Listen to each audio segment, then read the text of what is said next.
माजी नगरसेविका विनयताई तापकीर आपल्या सोबत आहे, त्यांच्याशी बातचीत करूया। खरं तर आपण पाहतोय सुप्रियाताईंचा आता मेळावा पार पडला। हजारोच्या संख्येने महिलांनी या मेळाव्याला प्रतिसाद दिलाय। एक ऊर्जाचं वातावरण या ठिकाणी पाहायला मिळते। काय सांगाल?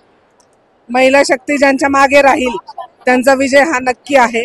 आणि आजचा मेळावा पाहता प्रचंड असा प्रतिसाद महिला मेळाव्याला मिळालेला आहे आणि महिलांच्या सर्वांच्या तोंडात आहे की अजित भाऊंना प्रचंड मताधिक्यांनी आपण निवडून आणायचं आणि तुतारी वाजवायची। दिघी परिसरातील जे विद्यमान आमदारांचं वक्तव्य आहे त्याचं कुठेतरी दुखवलं गेल्याचं आपल्याला पाहायला मिळतंय। महिलांमध्ये पण देखील नाराजी आपण पाहतोय। त्यांनी असं म्हटलं की 20 तारखेनंतरचा माझा चेहरा समोर ठेवा, थोडक्यात तंबी दिली आहे। कसं पाहताय? खरं तर हे वक्तव्य त्यांना न शोभण्यासारखं आहे। कुठल्याही दबावाला कुठल्याही धमकीला आमच्या महिला बळी पडणार नाही।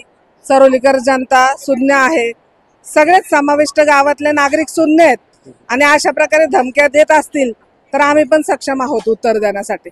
आपण पाहतोय जसं ते म्हणतात की भोसरी माझी आई आहे, चरोली माझी मावशी आहे, पण चरोलीकर म्हणतात मावशी असून सुद्धा आमच्याकडे दुर्लक्ष केलंय। त्याचप्रमाणे दिघी असेल, आणखी 12 गावं जी आहेत या भोसरीमध्ये, सगळ्यांमध्ये एक नाराजी दिसते की तुम्ही फक्त भोसरीचा विचार करता, आम्हाला कुठेतरी वंचित ठेवण्याचा प्रयत्न करण्यात आला। अहो, चरोलीकरांना सगळ्यात जास्त त्रास या गेल्या 10 वर्षात झालेला आहे। चरोलीकरांचा महत्वाचा प्रश्न म्हणजे पाणी आहे आणि आजही आम्हाला या मूलभूत हक्कासाठी भांडावं लागतंय।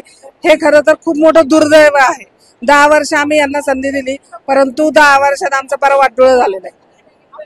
काय निर्धार केलाय तुम्ही महिलांनी? आता पाहतोय थोडेच दिवस राहिलेत, प्रचारात जोर लावलाय, अजून काय एकंदरीत आव्हान कराल महिलांना? मी एवढंच आव्हान करेल की उच्च शिक्षित आणि विजनरी लीडर असलेले अजित भाऊ हे चांगले उमेदवार आहेत, त्यांना प्रचंड मताधिक्याने आपण सर्वजणी निवडून देऊया।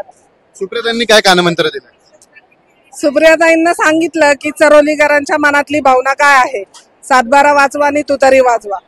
ही माझ्या तोंडातली भावना नाहीये, तर आमच्या चरोलीकर शेतकऱ्यांच्या जनभावना आहे शेतकऱ्यांची, त्यामुळं चरोलीकर वैतागलेले आहेत अक्षरशः।